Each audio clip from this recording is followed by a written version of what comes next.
We're going to spend a little bit of time studying some geometry, and you might already be familiar with some of these concepts. In fact, some of them we're already a little bit familiar with from the trigonometry that we've been studying. So, you know, we know what an angle is. Technically, we could just define an angle as being formed when two rays end with a common endpoint. Here we're defining them in terms of rays, which are just a line that has one endpoint and continues indefinitely in the other direction. But obviously, you know, you could have two line segments that form an angle, two lines that extend infinitely in both directions form an angle. And the way we could label an angle, you know, we have some flexibility there. So this angle here that's shown, I could call it angle ABC or CBA, right, depending on which, where I kind of think about starting that angle. But in both cases, the vertex would have to be in the middle, like I couldn't call that BCA. I could also call it just angle B or angle 1, you know, we kind of draw the angle measure and number that angle. We have to be kind of careful about using a single letter or a single point to name an angle. Here, there's no ambiguity there. But if we go on to the next page, writing angle B is ambiguous. Like we're not sure if that refers to, say, this angle, ABC, or CBD, or ABD, right? So it could be any three of those angles. So we would not use angle B to denote an angle in this figure. Like with lots of things in mathematics, you just want to make sure that you're really clear when you refer to things, and make sure that there's no ambiguity, that how you're naming something is well defined. So we know that one common way to measure an angle is with degrees, and that's what we're going to kind of stick with in this chapter, and that a full revolution is 360 degrees. We could categorize angles by their measure. So an angle, like a smaller angle that's less than 90 degrees, we call that an acute angle. If an angle is exactly 90 degrees, we call that a right angle. We've already been familiar with that since we worked with right triangles. An obtuse angle has a measure bigger than 90, like between 90 and 180. So we see that right here. And a straight angle is one that is 180 degrees. So just, you know, so named because it makes a straight line, basically. Two angles are adjacent if they have a common vertex and a common side. So we see adjacent angles in all three of these figures here, right? So in the first one, ABC is adjacent to CBD, right? Or angles 1 and 2 are adjacent. In the middle, angles 1 and 2 are adjacent, also over here on the right side. In the middle, they're adjacent, but also complementary, which means they add up to 90 degrees. And at the end here, these adjacent angles are also supplementary, which means they add up to 180 degrees. Let's do some problems. We want to find the measure of angle GED. So we want to know, what is this measure right here? Well, the two angles shown, you know, FEG and GED, are complementary. And so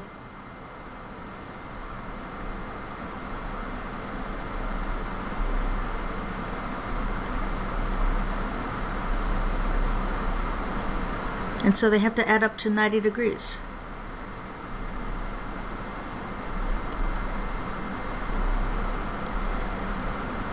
So that means that the measure of angle GED is going to be 90 degrees minus the 23 degrees, and that gives us 67 degrees.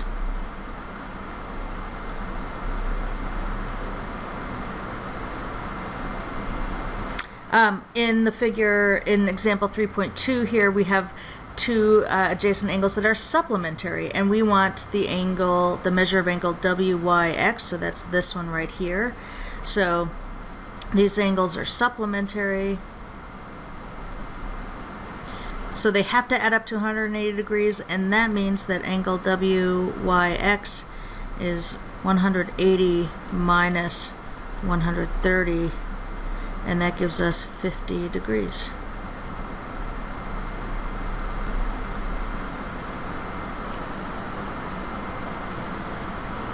All right, so here's, in this next one, it's a little word problem. There's no figure to go along with it, but they tell us that we have two adjacent angles are supplementary. So look, I'm going to just stop reading right there, and I'm just going to sketch out two adjacent angles are supplementary.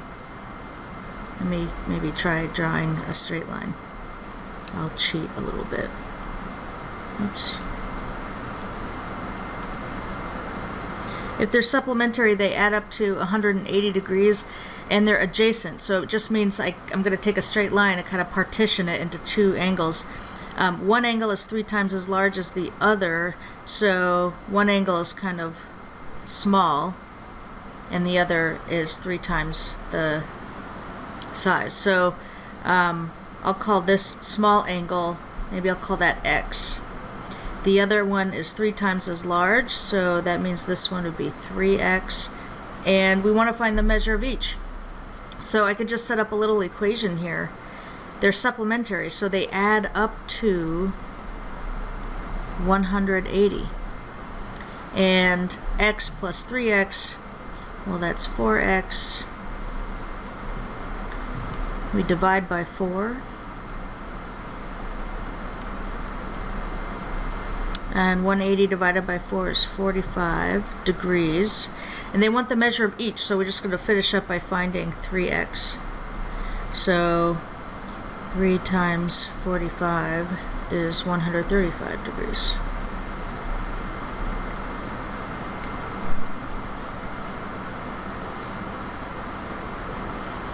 All right, so some more definitions. Vertical angles are formed when two lines intersect. So if you have two lines that intersect at some point, you get 4 angles that are formed.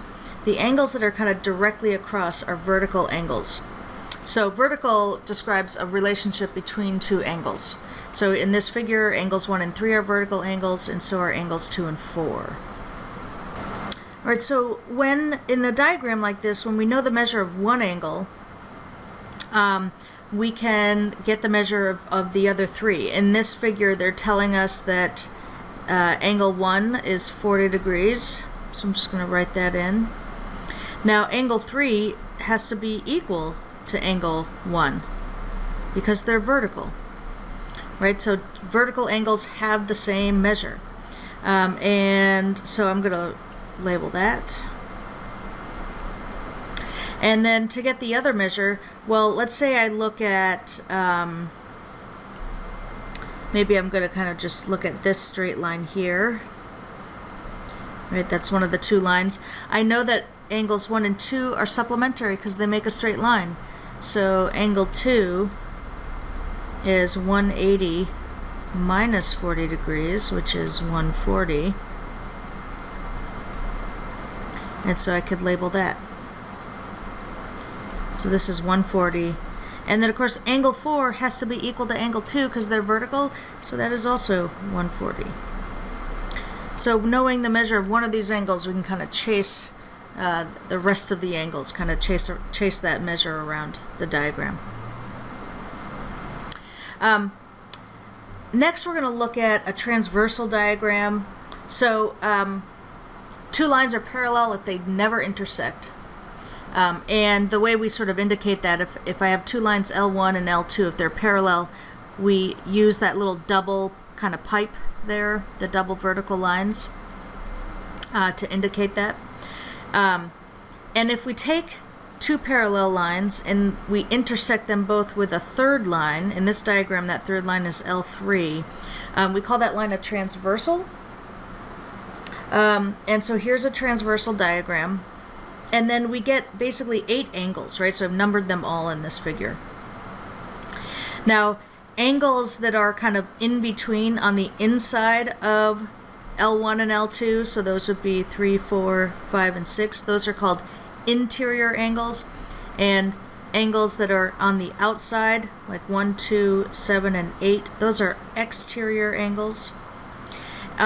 And then we use the word alternate to describe being on alternate sides of the transversal. So you could have, for example, alternate interior angles. I'm going to kind of just erase some of these marks I made to indicate or illustrate the meanings of these terms. So alternate interior means they're inside the L1 and L2, but on different sides of the transversal. So 3 and 6 are alternate interior, and so are 4 and 5 alternate interior.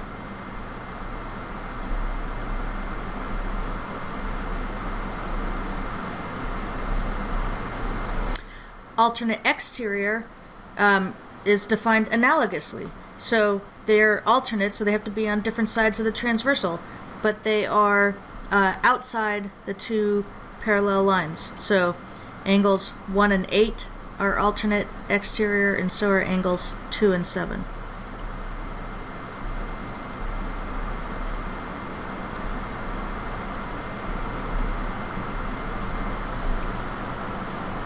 And then finally we have corresponding angles.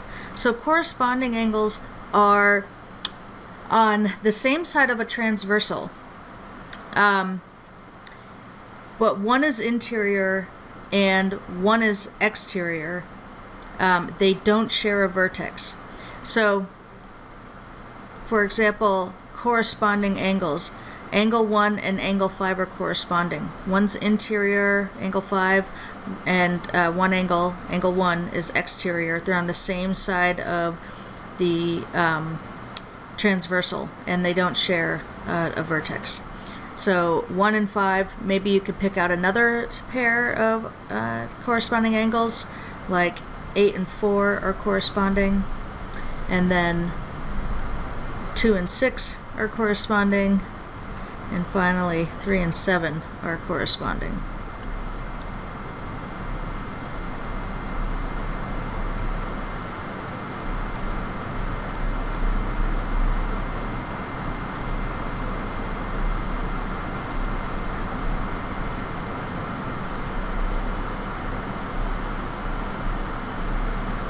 Now, the reason we care about these is these types of angles have the same measure. You know, alternate interior angles are equal. Angle 3 has to be equal to angle 6 because they're alternate interior.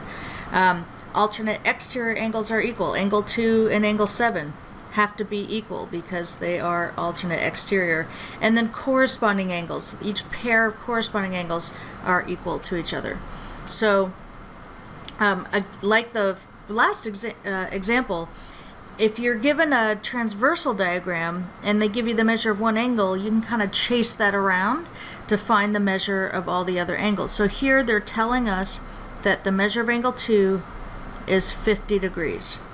So now, let's just list out all the angles that have to be equal to angle 2. Well, angle 3 has to be equal to angle 2 because they're vertical. Angle 2 also has to be equal to angle 6 because they're corresponding. Angle 2 has to be equal to angle 7 because they're alternate exterior angles. So all 4 of those angles have to be 50 degrees.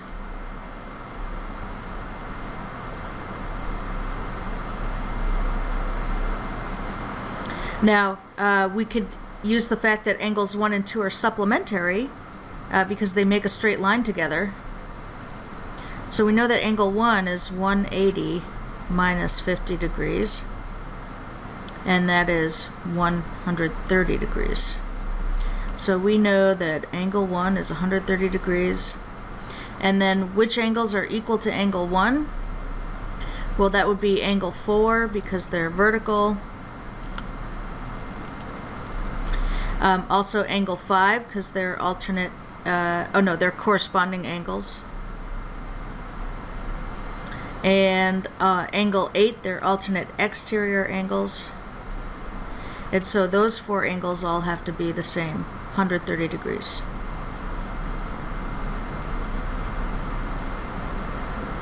So in a transversal diagram like this, there are only two different angle measures that can exist.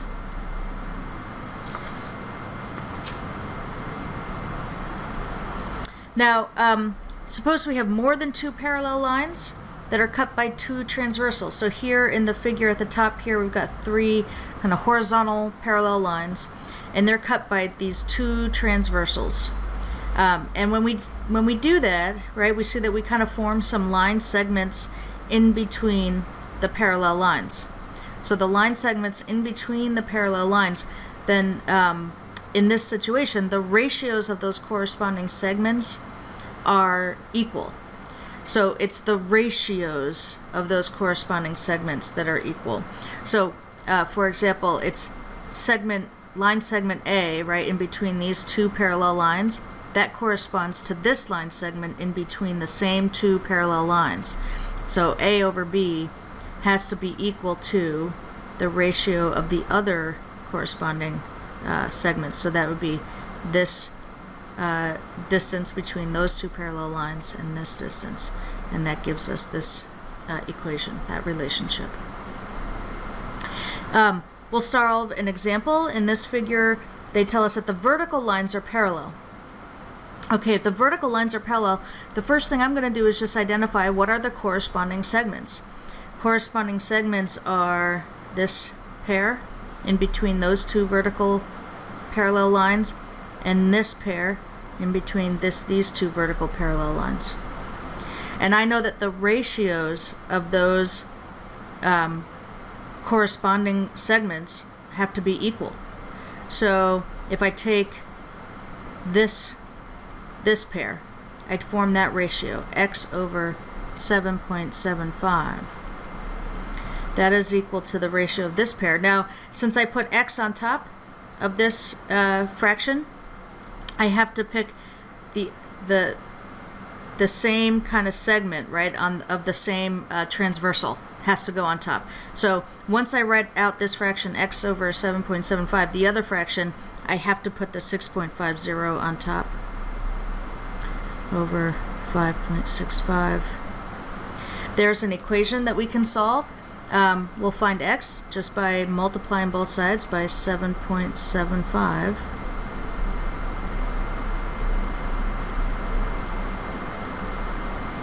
There's those cancel, and then 6.50 times 7.75 divided by 5.65. We get 8.9159. I'm going to go ahead and write it with three significant digits. So 8.92. And there was some context to this problem. There are units, so I'm going to attach the appropriate unit, which would be feet.